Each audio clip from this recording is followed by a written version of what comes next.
Happy Sunday, Broncos Country. Welcome into the Broncos Breakdown by Chat Sports. My name is Moose. How about a brief little reprieve from all of the throes of Broncos training camp? We do have someone very important to talk about on today's show. And no, it's not our QB1, our fearless leader, Bo Nix. However, I do want to start the show by saying we just got the word, at least at the time of this recording, that Bo finished 64th in the NFL's top 100 list, which is pretty impressive because that is a list comprised of all the coaches and players that come together and kind of rank who the top players in the NFL are. So do me a favor, let's show our QB1 some love and spam 10 down in the comment section down below. I should see at least 110s down below if you love Bo Nix and you think he's going to have an unbelievable 2025 season. Now on to the main subject of today's video. So I don't want to say a couple of weeks ago, it was about a week ago this time, ESPN came out with an article talking about all the things to note for Broncos training camp. And one of the things that they listed was a non-starter to watch in 2025. I thought this was so cool, I wanted to make an entire video on it. Now, the player that ESPN listed for the Broncos, that non-starter to keep an eye on in 2025, Jonah Elliss. Yes. Oh, and did he ever have an unbelievable 2024 season, especially coming in as a rookie, defied a lot of expectations. ESPN had this to say specifically about Eliss. That he was third, among rookies with 5 sacks last season and was incredible with the run game, tackling ball carriers after an average gain of just 1.8 yards, which means he can stop the run. He's versatile with the ability to move inside to rush on passing downs or drop into coverage from the outside. That durability is something that I believe Vance Joseph was definitely surprised to see. Now, that doesn't mean that he wasn't necessarily a versatile player coming out of college, but I feel like, and maybe a lot of Broncos fans did as well, that there was some development to do there because he wasn't necessarily the strongest player. And when I say strong, I mean there wasn't a lot of that bulldozer strength that you saw, but that lateral side-to-side quickness, that almost hybrid linebacker / pass rusher was something that caught a lot of people's attention. And so especially coming out of Utah, a school that is not always known for its defensive prowess, but more so for being a pretty decent, college tier program. I feel like he definitely defied expectations in his rookie season. And the stats, they kind of back that up. He made all rookie honors. 38 tackles, 7 for loss, 5 sacks, 6 QB hits. So finishing is definitely a big strength of Jonah Elliss. Now, his PFF grade wasn't that great, but again, we know this to be true. I've said this on the show multiple times to you guys. PFF grades are just kind of like a loose, guideline for how a player plays. It doesn't tell the entire story. Now, let's talk more about Eliss, the player. Right? We have to go through his pros and his cons from not only his draft profile, but what we saw at least last year on the field. He's a high motor player that is always on the go. That's a little bit on the lower tier of his pros, but it is something you do want to see from your defensive players, guys that just constantly have that energy and that go, go, go mentality. A little bit more about his technicality. He's got great hand usage to play off of blockers. Something that we see not only in his highlight tape, but if you watch the games played last year, he's really good at making sure that his hands get up into the face of opposing offensive linemen.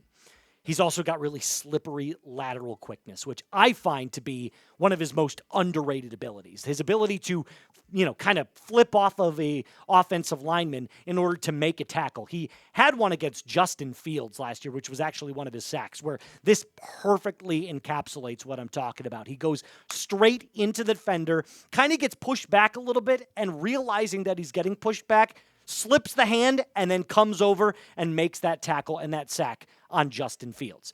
Some of the cons, he can get swallowed up by opposing left tackles when setting the edge. He's not necessarily, like I said, the strongest north to south player.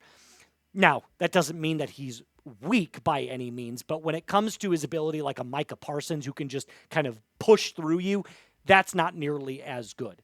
He also needs to learn how to punch through linemen better, because right now his best move is kind of like a swim move that gets his leverage to the outside, whereas you need to see a little bit more. I'm just going to truck through you and then engulf you with my entire body. Because in the event that you go up against an offensive lineman that does have a lot more speed, you're not going to win that battle. They're just way too big. Here's an interesting statistic for you. His missed tackle percentage was only 2.6, which is great. So his finishing ability is something that has been on full display, and that usually translates throughout the entirety of your career. Guys who aren't great finishers can learn how to be great finishers, but once you already got it, you can start focusing on so much more in your game, which is really, really exciting. So I'll ask you the question, will Jonah Elliss have a breakout year in 2025? Yes or no? I got to think yes. The one area that I feel like could maybe be a no in this case is because he's not going to be a starter. Right? That's the title of this video. However, I don't know how much playing time he'll end up getting in 25, considering Benito and Cooper are your number 1 and number 2.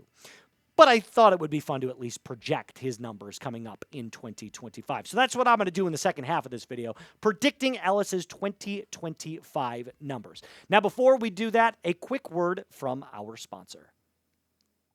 Broncos Country, it is time to upgrade your work boots. And that's where the great Marin design from Brunt comes into play. Not only is this unbelievably stylish, but it's incredibly comfortable as well. My old former work boots, they didn't offer any style or comfort. And now, choosing new work boots doesn't mean I have to sacrifice comfort or durability, because Brunt built tough boots that feel great from day one.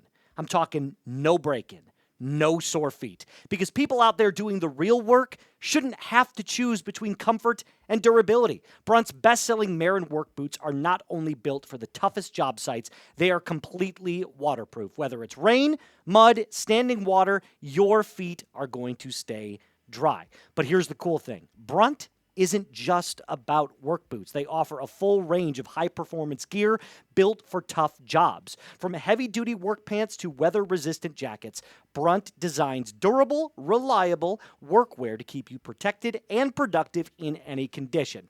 Brunt was tired of the workwear brands out there cutting corners. You work way too hard to be stuck in uncomfortable boots that just don't hold up. So they built something better. Boots that are insanely comfortable and built for any job site. For a limited time, this is really cool. Our listeners get $10 off at Brunt when you use code CHAT at checkout. That's C-H-A-T. Just head to bruntworkwear.com. Use the code CHAT and you are good to go. And after you order, they're going to ask, hey, where did you hear about Brunt? Do us a favor, tell them the folks at Chat Sports and the Broncos Breakdown sent you. One more time, code CHAT, C-H-A-T, to get $10 off at Brunt. When you use code CHAT, go to bruntworkwear.com. I thought it was also important to note that George Paton believes highly in the development of his young players, especially on defense, not only giving credit to Sean Payton, but also to Vance Joseph. Here's what George Paton had to say about Ellis's development specifically. He said, look at Nick Bonitto. Last year at this time, did we think that Nick Bonitto was going to be an all-pro player? I don't think anyone would have said that. It's a credit to Sean and Vance and the staff, but he was specifically talking about Vance Joseph, how they develop these young players to take that next step. They all grow at different areas. And Eliss seemed to kind of fit right into the mold of what Vance Joseph wants, which is kind of like that durable, versatile, hybrid linebacker, but can also play as kind of an edge. So someone who can drop back in coverage, but also get up, stop the run, and get to the quarterback. It's like the ultimate player prototype for that position. Now, if we go back to 2024, like I said, the numbers were really good. I think these can get even better. Now, earlier in the episode, I mentioned that I don't know how much time he's going to get more on the field, but I do expect him to get an uptick in snaps. You don't do what you did last year and make the all-rookie team and then get a limited amount of time the next season. his time is going to go up. I just don't know how much, considering Jonathan Cooper and Nick Bonito are both going to be going into some serious seasons. Like, this for Nick Bonito is a huge year. Same with Cooper. Now, Alex Singleton and Dre Greenlaw, you're more back coverage linebackers that are just going to survey the middle of the field. But Jonah Elliss has the opportunity to be a little bit more like Bonito. So I decided I'm going to project his 2025 stat line. Excuse me. 51 tackles, 8 for loss, 6.5 sacks, 9 quarterback hits with a PFF grade of 62.8. I feel like if he were able to do this and the Broncos, hypothetically, were going to move off a guy like Jonathan Cooper, Eliss could slide right into that role and be a number 2 to Nick Bonito's 1. In the event that something didn't work out. I don't know that to be a fact. I'm not George Paton. I'm not Sean Payton. What do I know? But that could be a possibility in the future. So there is one other standout that a lot of other ESPN articles have been linking to another player, Drew Sanders. So if you had to pick one player to stand out in 2025, who would it be? Would it be Jonah Elliss? If so, type JE. And if it's Drew Sanders, type DS. What's up? Sorry. You're good. 20 seconds. Got it. That's fine. That's my bad. Producer jacked in my ear real quick, and I flubbed it. All right. That's going to do it for us on today's episode. A reminder to subscribe to the channel if you haven't. Like the video if you haven't. And as always, be cool.